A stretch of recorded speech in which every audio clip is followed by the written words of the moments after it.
Hello students, this is Shaheen and in this particular lecture video we will be covering important questions for class 10th. हम लोगों ने part 4 तक discuss कर लिया है, part 5 तक डिस्कस कर लिया है. अब हम लोग पार्ट 6 डिस्कस कर रहे हैं आज. इसके अंदर क्वेश्चन नंबर 30 से ऑनवर्ड्स करेंगे और इससे पहले हम लोग 29 तक कंप्लीट कर चुके हैं. ओके, क्वेश्चन नंबर 30 स्टार्ट करते हैं. Check whether 1 cube 2 cube 3 cube AP में है. 1 का क्यूब 1 होता है, 2 का क्यूब 8 होता है और 3 का क्यूब 27 होता है. इसको सीरीज में लिख लो 1, 8, 27 एंड सो ऑन. अब आप क्या करोगे, डी निकालोगे. डी क्या होता है, A2 माइनस A1, 8 माइनस 1 7. और डी की वैल्यू कैसे निकलेगी, 27 माइनस 8 19. तो क्या 7 और 19 इक्वल हैं? नॉट पॉसिबल, ये इक्वल नहीं है, मतलब ये एपी में नहीं है. तो answer will be no, it the series is not in the form of AP.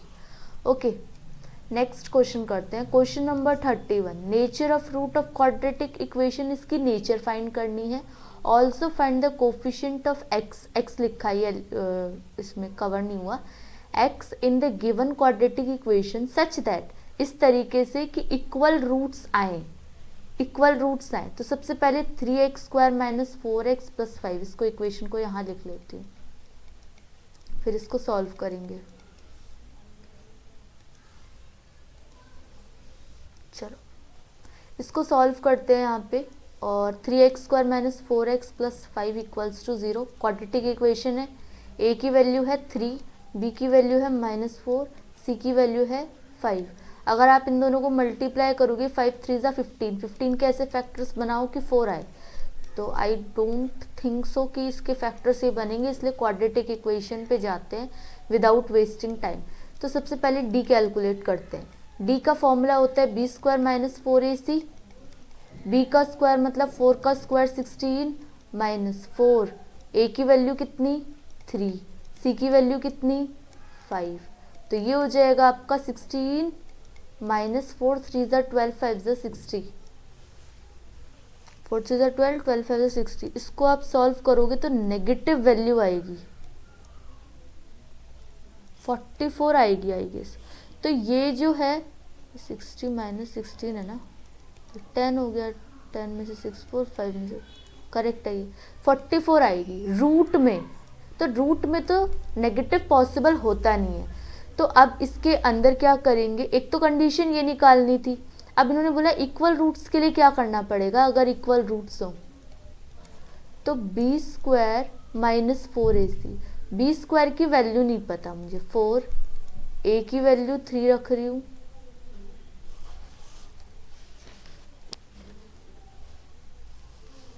c की वैल्यू कितनी रखूंगी 5, इक्वल्स टू 0. क्यों? क्योंकि इक्वल रूट्स के लिए इन्होंने कंडीशन गिवन है. एक बार मैं क्वेश्चन आप लोगों को पढ़ के बताती हूँ क्या क्वेश्चन में बोल रखा था. Question says also change. अब इसका कोफिशिएंट ऑफ एक्स चेंज करिए. कोफिशिएंट ऑफ एक्स देखो b में ही है, तो मतलब b को चेंज करना है. क्वेश्चन की लैंग्वेज समझना. Coefficient of x in the given quadratic equation इस तरीके से कि इक्वल रूट्स आ जाए. तो मैं ये ज्यूम करूंगी मुझे b गिवन ही नहीं है, तो b square minus 4ac equals to 0. b को चेंज करना है, मतलब b नहीं पता. -4, a की वैल्यू क्या है मेरी 3, c की वैल्यू क्या है मेरी 5, इक्वल्स टू 0. तो b स्क्वायर इक्वल्स टू 4 3 ज़ा 12 5 ज़ा 60, ये 60 हो गया. तो b की वैल्यू 60 को सॉल्व कर दो. 60 को सॉल्व करोगे 230 215 3 और ये हो गया 5. तो ये हो गया आपका 2√15. b की वैल्यू कितनी आ जाएगी, अगर b की वैल्यू 2√15 रखती हूँ तो ये सिंपली कैलकुलेट हो जाएगा, तो आपकी इक्वल रूट्स आ जाएंगी. ओके, ये क्वेश्चन में बोला था. अब क्वेश्चन नंबर 32 देखो.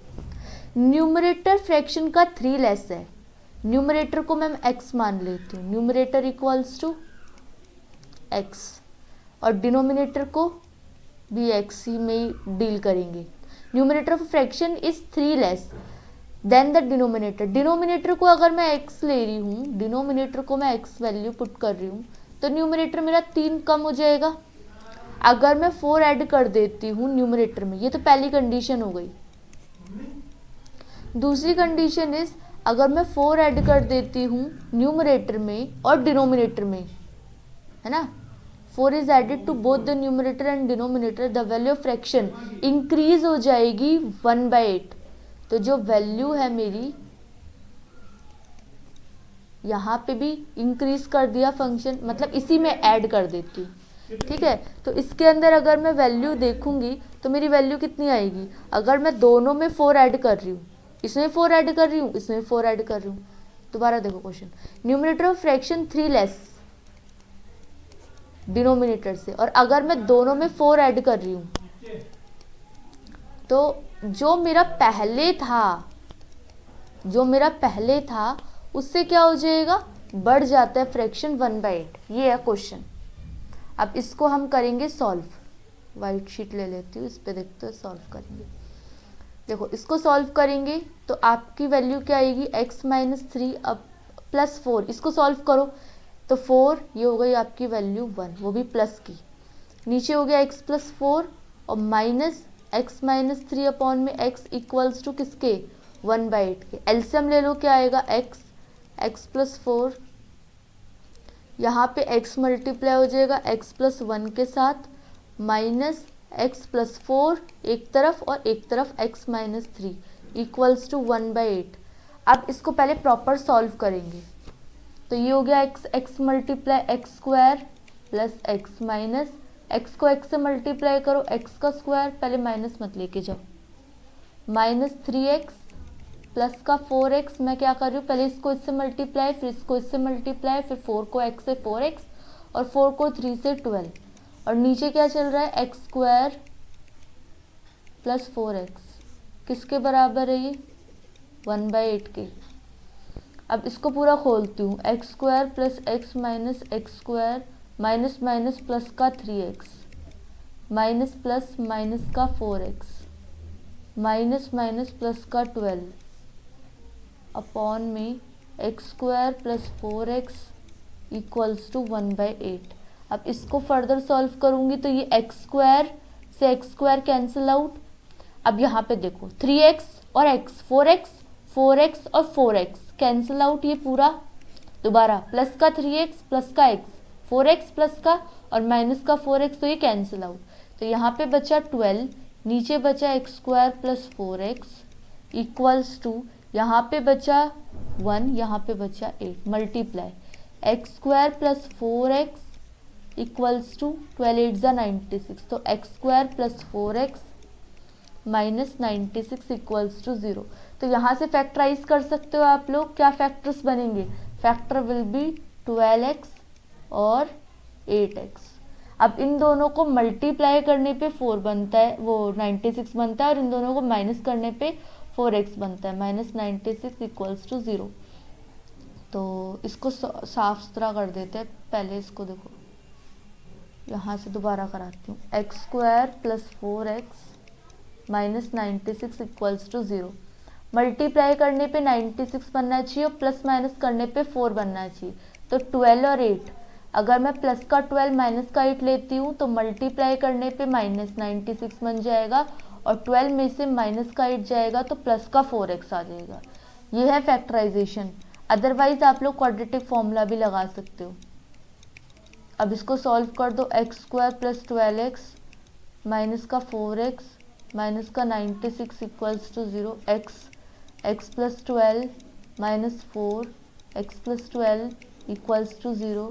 तो x की वैल्यू, एक तो x प्लस 12 आ गया और एक आ गया आपका x माइनस 4 इक्वल्स टू 0। तो आंसर विल बी, x की वैल्यू एक तो -12 आ जाएगी और x की वैल्यू 8 आ जाएगी। अब दोनों चेक करते हैं कि क्या पॉसिबल है दोनों के लिए वैल्यू।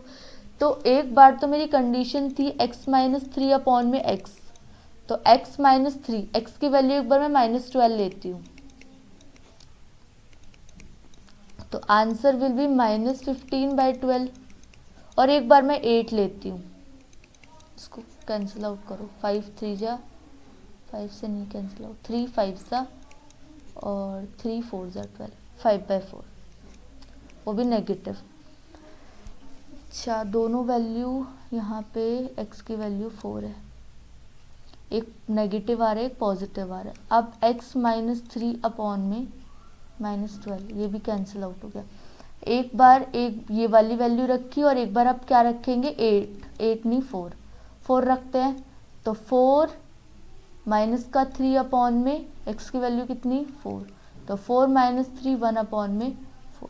तो ये दो वैल्यू क्या आ जाएगी तुम्हारी, ये तो है x माइनस 3, एक्स की वैल्यू 4 माइनस 3 अपॉन में।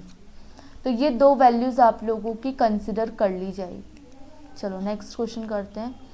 नेक्स्ट क्वेश्चन है question number 33, that is solve करना है 2 की पावर 2 अपॉन में 3x, मतलब ये ऐसे है, माइनस 1 अपॉन में इक्वल्स टू माइनस 1 अपॉन में 6x स्क्वायर माइनस 1 अपॉन में 3। इसको करते हैं सॉल्व। इसको इधर लेके आओ सारी वैल्यूज़ को, 1 अपॉन में 6x स्क्वायर प्लस 1 अपॉन में 2 अपॉन में 3x, ये पॉजिटिव रहा, ये यहीं पे ही है और इसकी वैल्यूज़ को यहाँ पे शिफ्ट कर लिया एक साइड, इक्वल्स टू 3। अब क्या करते हैं, अब एलसीएम ले लेते हैं 6 का, यहाँ पे आ गया x स्क्वायर प्लस 3 के टेबल में 6 2 बार पे आता है 4x प्लस 3 के टेबल में 6 कितनी बार पे आता है 2, तो 4 2 = 8 equals to 0। X square plus 4x plus 8 equals to 0, क्यों, क्योंकि ये 6 उधर चला गया। तो a की वैल्यू क्या आ गई 1, b की वैल्यू 4 और c की वैल्यू कितनी आ गई 8। अब आप लगा दो क्वाड्रेटिक फॉर्मूला, क्योंकि इसमें लग तो नहीं रहा कि फैक्टराइजेशन से सॉल्व हो जाएगा, मल्टीप्लाई करने पे 8 आना चाहिए, प्लस माइनस करने पे 4 आना चाहिए। तो इसको हम क्वाड्रेटिक फॉर्मूले से पहले d निकालते हैं। d का फॉर्मूला होता है b square minus 4ac, b square 4 4 जा 16, b की वैल्यू 4 है 4, a की वैल्यू कितनी 1, c की वैल्यू कितनी 8, तो ये कितना हो जाएगा तुम्हारा, यहाँ से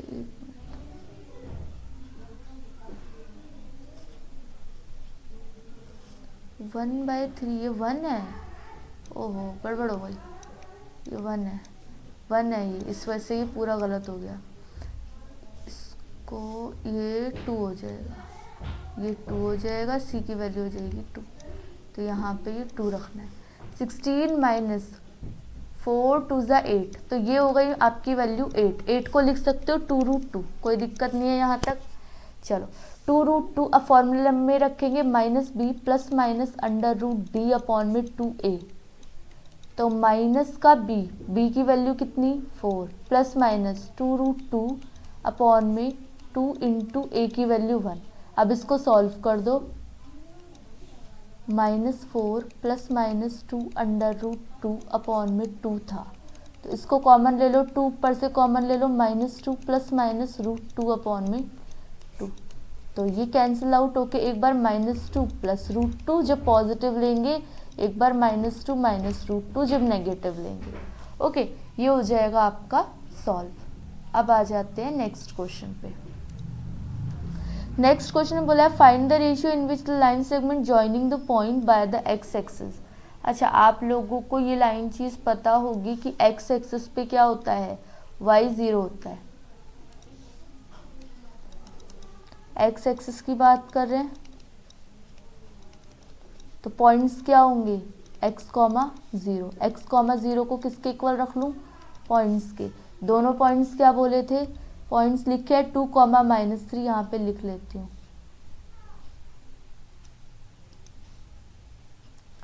2, -3, एक तो पॉइंट है, एक पॉइंट है 3, 1, बस हो गया आप क्वेश्चन सॉल्व आपका।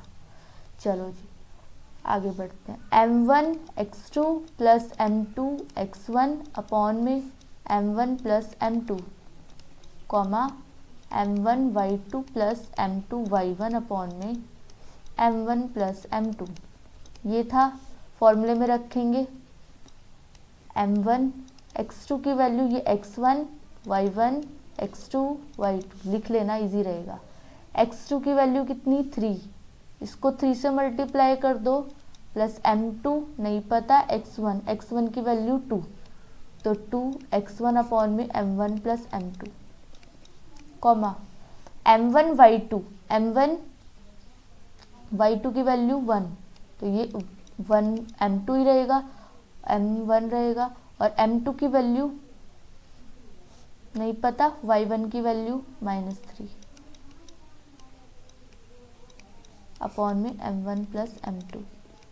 अब देखो आप लोगों को करना है क्या है नेक्स्ट स्टेप में, x, 0, इसके अंदर इसको इसके साथ कंपैरिजन करेंगे और 0 को इसके साथ कंपैरिजन करेंगे। तो पहले m1 m2 रेशियो बोला है क्वेश्चन में, तो रेशियो निकालने के लिए 0 के साथ कंपेयर करो। 0 is equals to m1 minus 3 m2 upon में m1 प्लस m2।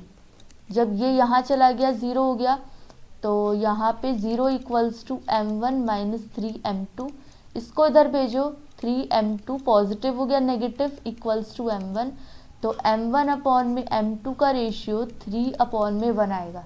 ध्यान देने वाली बात ये है कि m1 यहाँ है तो ये यहीं रहा, और m2 यहाँ से यहाँ आया है, जो शिफ्ट होता है m2 यहाँ शिफ्ट हुआ और 1 वैल्यू यहाँ शिफ्ट हुई, तो ratio will be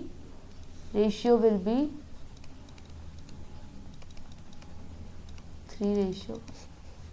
okay, next question पे चलते हैं। नेक्स्ट क्वेश्चन में फॉर्मूले मैंने पूछे हैं क्योंकि ये आप लोगों का होमवर्क है, और इससे रिलेटेड एक क्वेश्चन आप लोग और भी सॉल्व करोगे। देखो फॉर्मूले किस किस के फॉर्मूले लिखने हैं। एक तो आपको लिखना है curve surface area of cube. Curve surface area of cube का फॉर्मूला लिखोगे बिना देखे, total surface area of cube और वॉल्यूम ऑफ क्यूब। और मैं एक क्वेश्चन दे रही हूँ आप लोगों को, ratio in which the line segment joining the points ये और ये है, इसके अंदर x एक्सिस की जगह पॉइंट डाल दो 0, y। 0, y तो था x एक्सिस पे, y एक्सिस डाल दो। इस क्वेश्चन को y एक्सिस करके आप क्या करोगे, पूरा सॉल्व करके कमेंट करोगे कि आंसर क्या है। आपकी फीडबैक बहुत ज़्यादा इम्पॉर्टेंट है, that will give some appreciation to us. और आप लोगों को करना क्या है, चैनल को सब्सक्राइब कर लो और अच्छे फीडबैक दे दो, और पार्ट्स जितने भी 1 2 3 4 5 तक पार्ट्स हैं उनको करो, उससे आपके काफ़ी कॉन्सेप्ट क्लियर हो जाएंगे, और अगर कॉन्सेप्ट क्लियर हो गए तो 10th में स्कोर करना और अच्छा हो जाएगा। ओके, तो तब तक के लिए stay tuned, be happy and thank you for watching.